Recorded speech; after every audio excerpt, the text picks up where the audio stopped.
하나님은 인간을 창조하시고 에덴 동산에서 평화를 누리며 살기를 원하셨습니다. 그런데 왜 인간은 평화를 누리지 못하고 끊임없이 전쟁의 노예로 살아가고 있을까요? 성경은 단순하고 직설적으로 정욕, 탐욕, 욕심 때문이라고 말씀합니다. 왜 사람들이 평화를 누리지 못합니까? 근본 원인은 하나님을 가로막고 있는 죄 때문입니다. 하나님과 원수된 사람은 그 죄의 문제가 해결되지 않는 한 참된 평화를 누릴 수가 없습니다.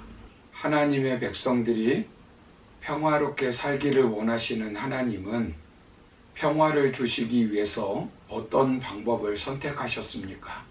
하나님께서는 하나밖에 없는 독생자 예수를 십자가에 못 박혀 죽게 함으로 화목 제물로 삼아 우리에게 평화를 주셨다고 지난 시간에 말씀드렸습니다. 그렇다면 화평케 하는 사람에게는 어떤 복을 주신다고 말씀하셨습니까?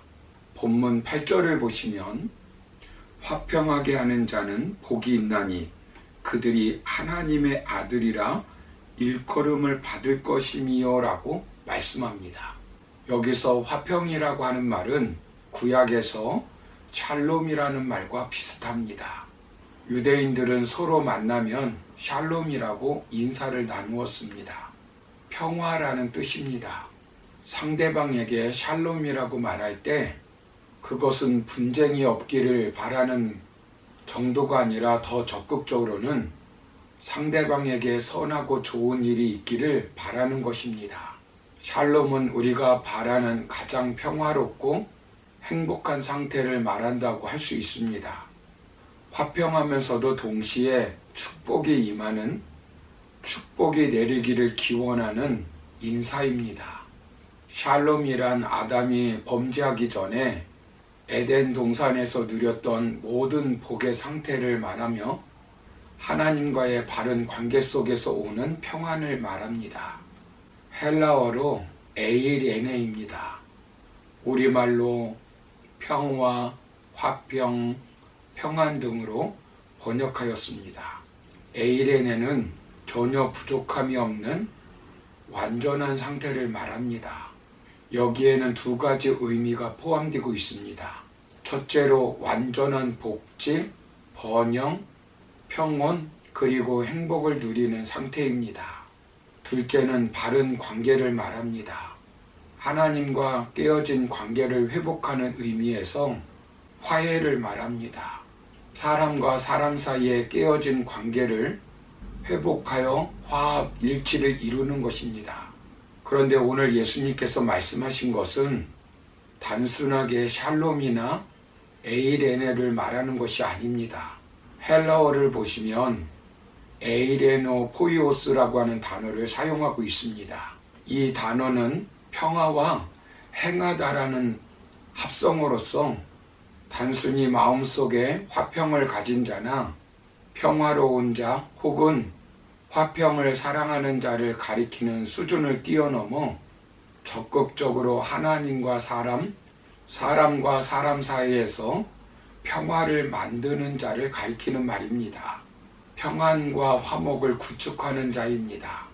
영어로는 피스메이커로 번역하였습니다.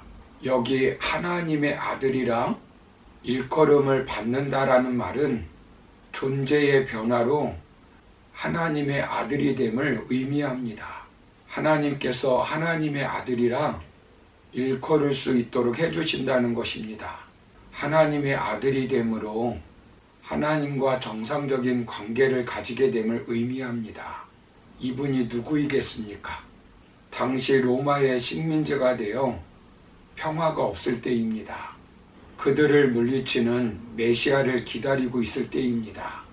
그 당시 칼로 적들을 죽이며 평화를 누리고자 했던 혈맹당원이겠습니까? 613개의 율법을 완전히 지킴으로 샬롬을 누리려 했던 바리새인들이겠습니까? 배고프고 질병 때문에 찾아온 궁중들이겠습니까? 예수님을 따르던 제자들이겠습니까? 하나님과 인간, 인간과 인간의 죄로 말미암은 막힌 담을 헐어버리고 완전한 바른 관계 샬롬을 이루게 하신 예수님을 가리키는 말입니다. 완전한 복지, 완전한 평온, 완전한 번영, 완전한 행복을 주시는 분은 우리 예수님밖에 없습니다. 화평케 하지 못하는 것은 심각한 죄입니다.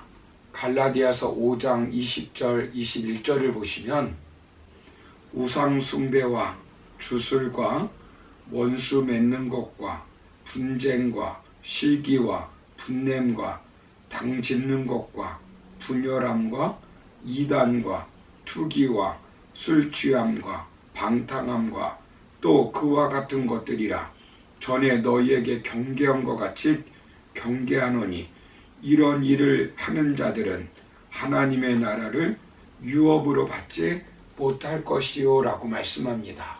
분쟁하고 시기하고 분내고 당짓고 분리하는 자는 하늘나라에 들어갈 수 없다고 말씀하고 있습니다. 그리고 히브리서 12장 14절을 보시면 모든 사람과 더불어 화평함과 거룩함을 따르라. 이것이 없이는 아무도 주를 보지 못하리라 라고 말씀합니다. 또한 이사야서 57장 20절 21절을 보시면 그러나 악인은 평온함을 얻지 못하고 그 물이 진흙과 더러운 것을 늘 쏟구쳐내는 요동하는 바다와 같으니라. 내 하나님의 말씀에 악인에게는 평강이 없다 하셨느니라 라고 말씀합니다. 하나님을 떠난 인간에게는 진정한 평안이 없습니다. 마음속에 불안과 불만족과 두려움이라는 존재적 불안, 관계적 냉전이 도사리고 있습니다. 관계적 평화가 회복되지 못한 악인은 하나님의 아들이라 일컬음을 받지 못하는 것입니다. 여기 일컬음을 받을 것이라고 하는 말은 수동태로서 내가 일컫는 것이 아니라 남들이 일컬어 주는 것입니다.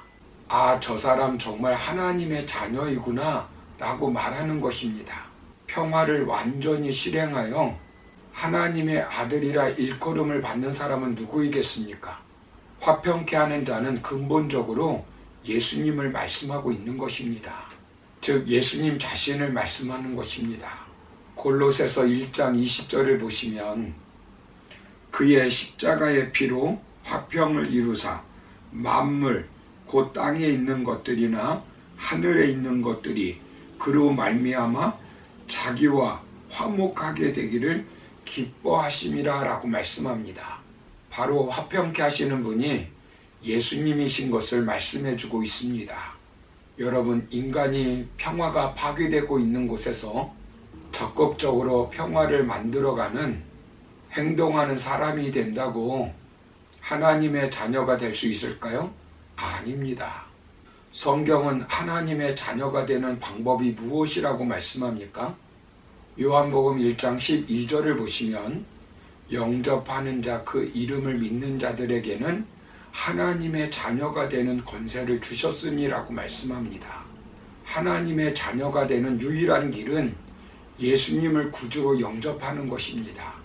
즉 예수님으로 말미암아 하나님의 자녀가 되는 것입니다. 그래서 예수 그리스도만을 통해서 우리가 진정 하나님의 아들, 하나님의 자녀, 화평케 하는 자가 될 수 있는 것입니다. 우리가 예수님을 화목케 하신 분으로 영접하고 믿어야만 우리도 화목케 하는 자가 될 수 있는 것입니다. 그리고 우리가 화목케 하는 직책을 받았기 때문에 피스메이커로 살아가는 것입니다. 이런 자들이 행복한 자들이고 이런 사람들을 세상 사람들이 바라볼 때 하나님의 자녀라고 일컬어 주는 것입니다. 그러므로 예수님께서 십자가에 못 박혀 죽으심으로 화목케 하셨다는 사실을 믿음으로 하나님의 자녀가 되어 이 땅에서 화평케 하는 삶을 살아가시기를 바랍니다. 그리하여 세상 사람들에게 하나님의 자녀라는 일컬음을 받아 하나님께 영광을 돌리며 살아가는 저와 여러분의 삶이 되기를 주님의 이름으로 축원합니다. 감사합니다.